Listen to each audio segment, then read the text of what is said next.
Jangan sampai kita terjebak di dalam penilaian bahwa orang yang terhormat, orang yang derajatnya tinggi itu dilihat dari harta bendanya atau dari jabatannya atau dari kedudukannya.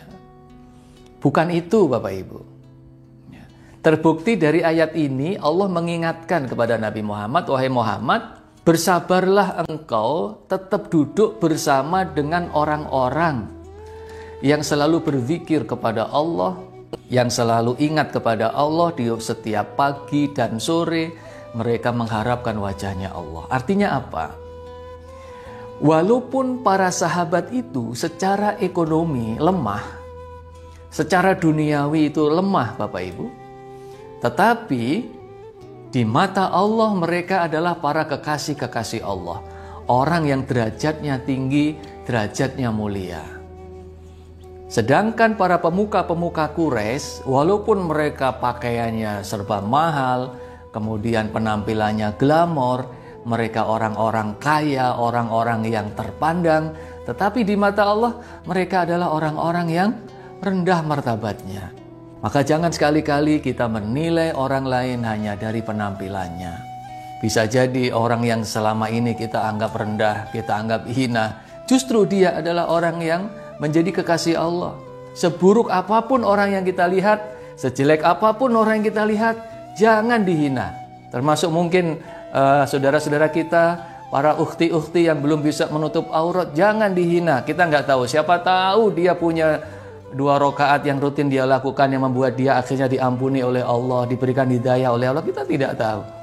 Bisa jadi kita yang selama ini merasa sudah taat beribadah, merasa sudah rajin duha, rajin tahajud, ternyata karena kesombongan kita, karena keangkuhan kita meremehkan orang lain, nah, tiba-tiba hati kita dibelokkan oleh Allah. Naudzubillah min dzalik. Nah, itulah makanya jangan menilai orang dari penampilannya.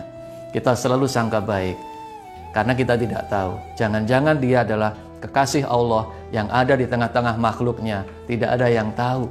Seperti juga ceritanya wanita tunasusila yang memberi makan, memberi minum seekor anjing. Wanita tunasusila ini, ya sudah jelas ya Bapak Ibu, kalau wanita tunasusila seperti apa perbuatannya, keji dan mungkar. Tetapi ketika dia berjalan melihat anjing yang kehausan, dia kasihan, dia turun ke dalam sumur, lalu naik ke atas, diberikan minum anjing itu.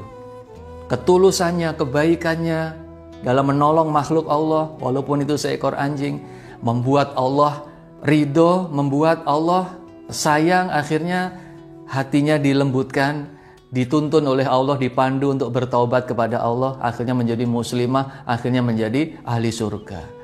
Nah, jadi kita jangan sekali-kali menghina siapapun Bapak Ibu, merendahkan siapapun. Justru seharusnya kita koreksi diri kita sendiri. Jangan-jangan aku selama ini sudah merasa bangga dengan ibadahku, jangan-jangan aku selama ini sudah merasa bangga dengan akhlakku, tapi ternyata Allah nggak ridho karena masih ada kesombongan, masih ada merasa lebih mulia daripada orang lain, merasa lebih hebat daripada orang lain.